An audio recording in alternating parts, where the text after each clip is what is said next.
इस video lecture में हम आगे कंटिन्यू कर रहे हैं और जो भी सिद्धांत हम पढ़ रहे हैं उसके आगे आज हम देखेंगे 2-3 सिद्धांत को कवर करेंगे। तो सबसे पहले हम देखते हैं मनोज सामाजिक विकास का सिद्धांत, जिसे दिया है एरिक्सन ने। इनका जन्म जर्मनी में हुआ था और इनका अधिकतम समय एरिक्सन ने अपने सिद्धांत में संपूर्ण जीवन को 8 भागों में बांटा है। अब आपका यहाँ पे प्रश्न ऐसे आ सकता है कि किस मनोवैज्ञानिक ने संपूर्ण जीवन को 8 भागों में बांटा है? आपका उत्तर हो जाएगा एरिक्सन।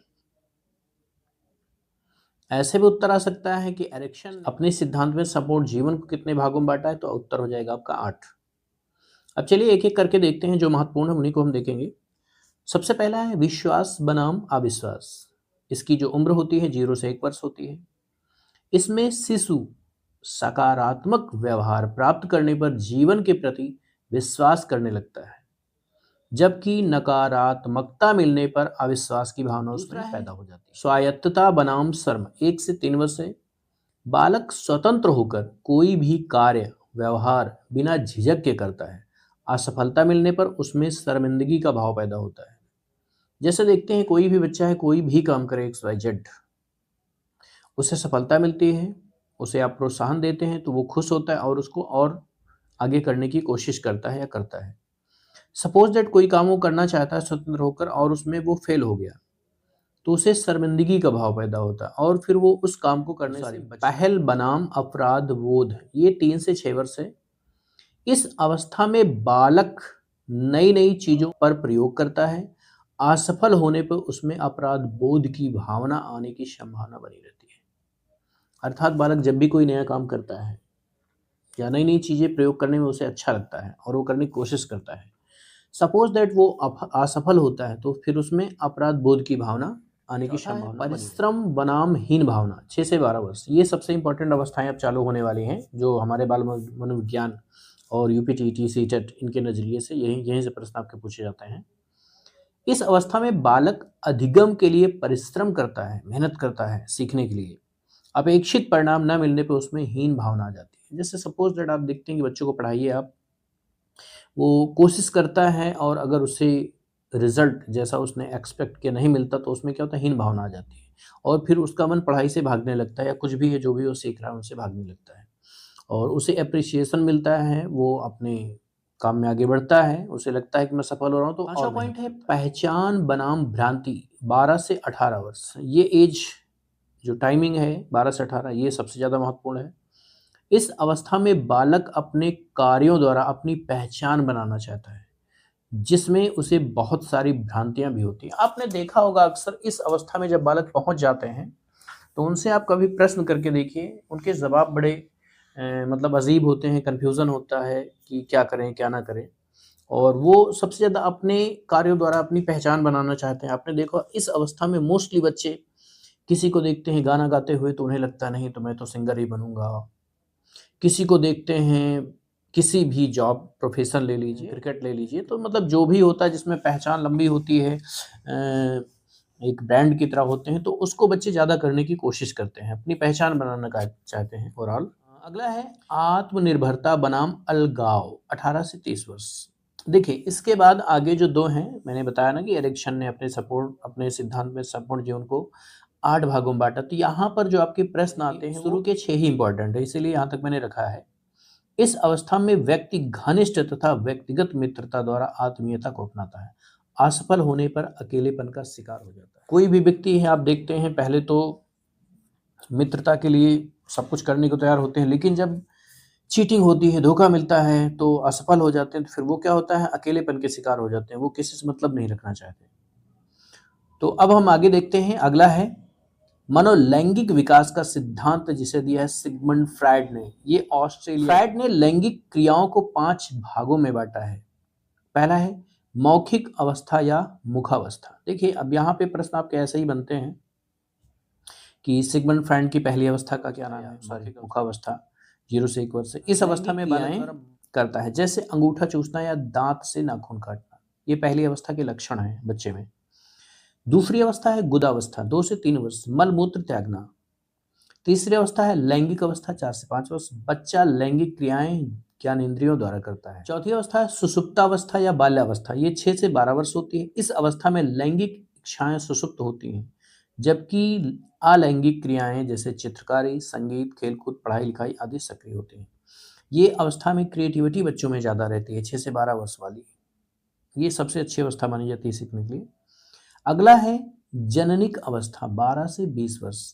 इस अवस्था में लैंगिक क्रियाएं परिपक्व, आकर्षण, दिवास्वप्न, स्वप्रेम आदि की। अगला है सामाजिक अधिगम का सिद्धांत, अल्बर्ट बंदूरा, ये कनाडा के थे।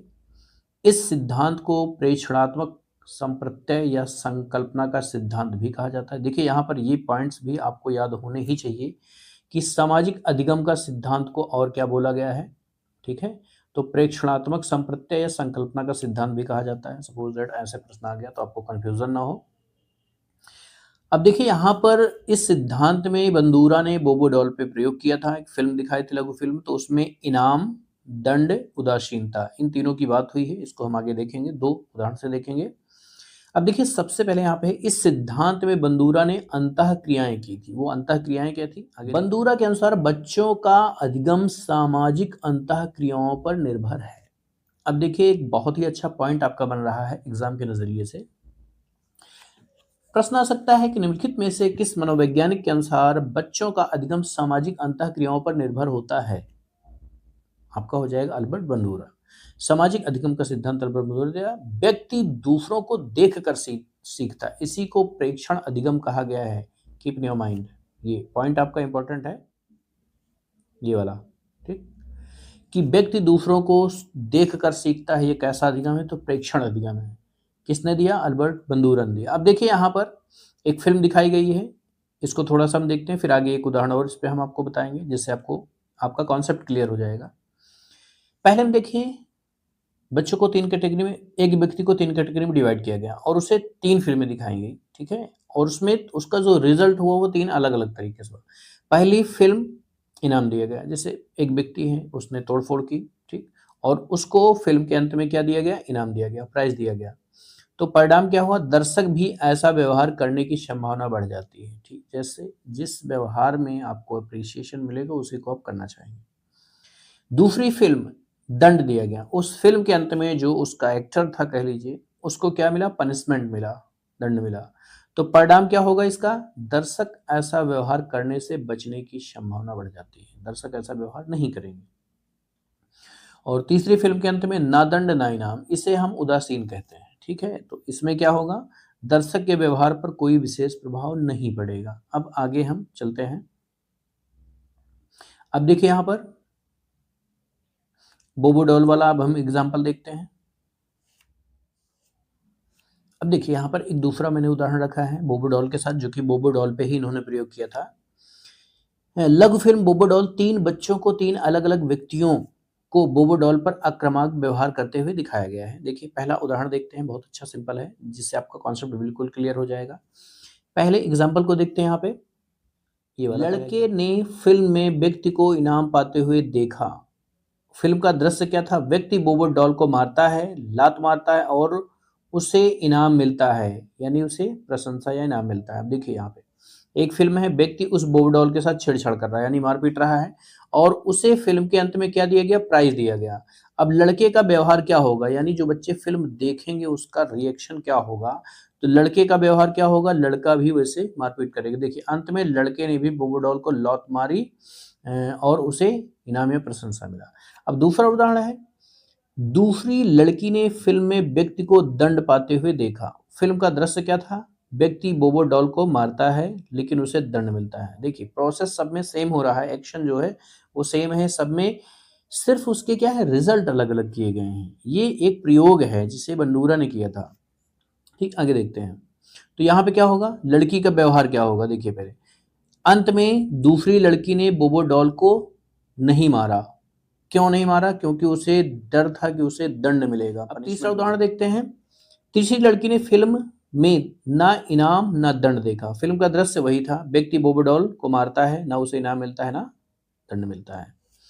अब देखिए लड़की का व्यवहार क्या होगा? अंत में तीसरी लड़की ने कभी बोबो डॉल को मारा तो कभी नहीं मारा, ठीक है।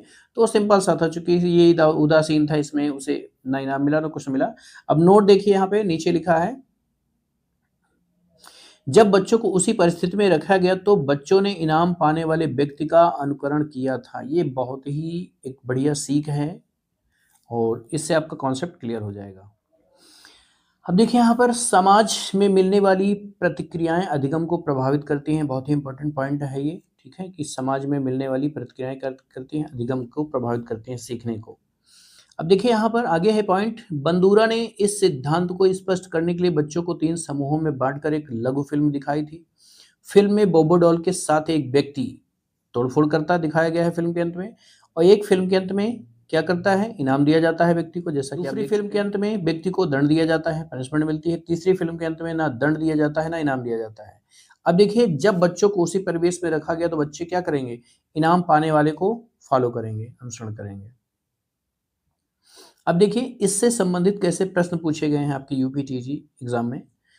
अल्बर्ट बंदूरा किससे संबंधित हैं? ऑप्शन है व्यवहारवादी सिद्धांत, संज्ञानात्मक विकास का सिद्धांत, सामाजिक अधिगम का सिद्धांत। ये आपका सही उत्तर है। अगला प्रश्न आपका पूछा गया था, व्यक्तित्व का सामाजिक अधिगम सिद्धांत किसने दिया? व्यक्तित्व का सामाजिक अधिगम सिद्धांत, ठीक है, इनको ध्यान देना, प्रश्न इसीलिए मैंने रखे हैं जिससे आपको ये कॉन्सेप्ट आपका क्लियर रहे कि कैसे प्रश्न आपके पूछे जाते हैं। ऑप्शन है Dollard and Miller, Carl Rogers, Jung. दूसरा ऑप्शन है बंदूरा और वॉल्टर, ठीक, ये आपका ऑप्शन सही है। अगला प्रश्न है, प्रेक्षणात्मक अधिगम संप्रत्यय डॉट डॉट करके है दिया गया था। देखिए कितना अच्छा प्रश्न है, मैंने स्टार्टिंग में बता दिया था कि इसको भी याद रखिएगा, ऐसे भी प्रश्न आपके पूछे जा सकते हैं घुमा फिरा के, इसीलिए स्टार्टिंग में मैंने बता दिया था।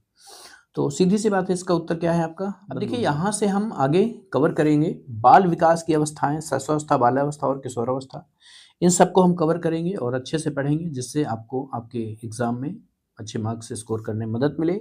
यूपीटीटी आप अभी तक आप पास नहीं कर पा रहे हैं तो निश्चित पढ़ेंगे अच्छे से तो आपको ज़रूर सफलता मिलेगी।